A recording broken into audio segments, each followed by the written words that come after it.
Yıllardır Filistin'in bombalanma haberleriyle büyüdük zaten. Onlar orada onu yaşadılar, biz hep izleyerek büyüdük. Uyuyamıyoruz, çocuklarımızın öldüğünü düşünüyoruz, kahroluyoruz, bir şey yapamıyoruz. Bu durumda en çok da aslında annelere görev düşüyor. Anneler eğer gündelik hayatlarını dünya düşkünlüğüyle geçirmeseler, bu konuya daha duyarlı olsalar, bütün erkekler de buna göre saf duracak. İş daha önemli oldu. Dünyalık daha önem taşımaya başladı. Lüks hayat daha önemli oldu.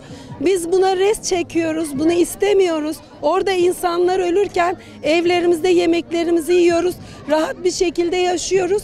Ama mümin müminin kardeşidir. Biz burada kardeşlikten bahsedemeyiz. Maalesef durum böyle. Sesimizi daha gür duyurmak zorundayız. İnsanlar ne kadar çok meydanları doldurursa hükümetler de devletler de ona göre hareket eder. Çünkü neysek o şekilde yönetiliriz. Eğer bizim halkımız mücahit olursa başımızdaki de mücahit olmak zorundadır. Eğer Müslümansak, eğer zalime karşı çıkıyorsak, eğer vicdanımız varsa, her şeyden önce fıtratımız bozulmamışsa, vicdanımız bozulmamışsa, hepimizin burada yüksek sesle bağırarak mazlum Filistin halkının yanında durmamız gerekir. Ayrıca her şeyden öte orada bizim Kudüs'ümüz var.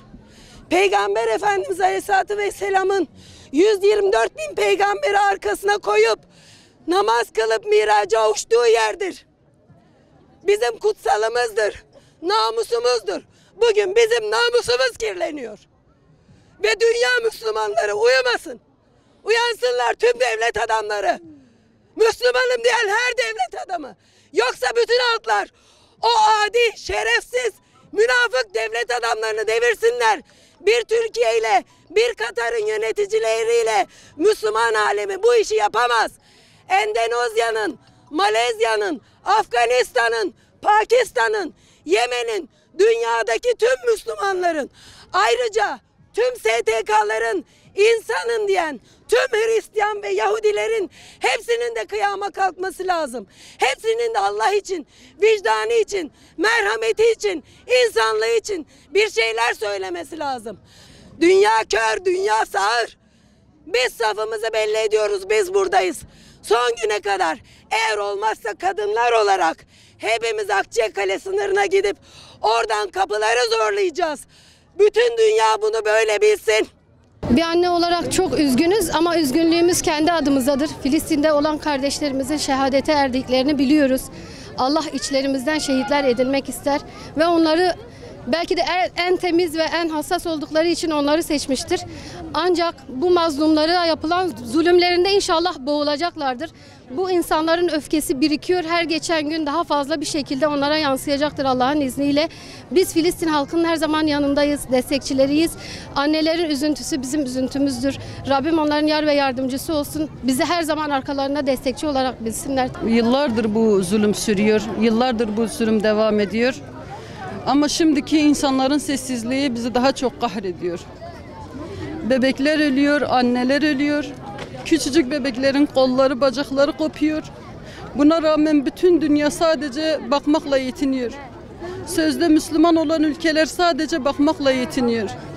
Bunlar bizim evlatlarımız olsa, evlatlarımız kucağımızda, kolları parçalanmış, başları parçalanmış. Biz nasıl bir tepki verirdik? Hiç kimse empati kurmuyor, dünya empati kurmuyor onlarla. Bu çocukları kendi çocuklarımız olarak düşünürsek, yani yerimizde duramayız. Bu Müslüman ülkelerin de yerinde durmaması lazım, müdahale etmesi lazım. Bir şeylerin yapılması lazım bu zulmün durması için. Bu zulüm durmadığı müddetçe Allah'ın izniyle biz anneler de durmayacağız. Biz anneler de sürekli ayakta olacağız. Ta ki ateşkes olana kadar. Bunun olmasını istemiyoruz. Yani bütün ülkelerimizde sesleniyoruz. Biz de bir anne olarak, evlat olarak evlatlarımızı görebiliyoruz. Yani çok kötüdür durumlarımız. Biz hiç meydanlarda inmeyeceğiz, durmayacağız. Ta bu savaşlar durana kadar elimizde gelen bir şey yoktur. Ama bu ülkelere hayretle bakıyorum. Niye tepki vermiyorsunuz? Niye çabalamıyorsunuz? Göz önünde bu çocuklar, anneler durumları hiç iyi değil. Bizde hiç evde huzurumuz yok.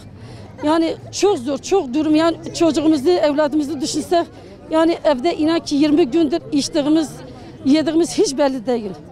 Yani bir tek elimizde gelen meydanlara inmek. Tepkimizi gösteriyoruz. Filistin'e destek veriyoruz.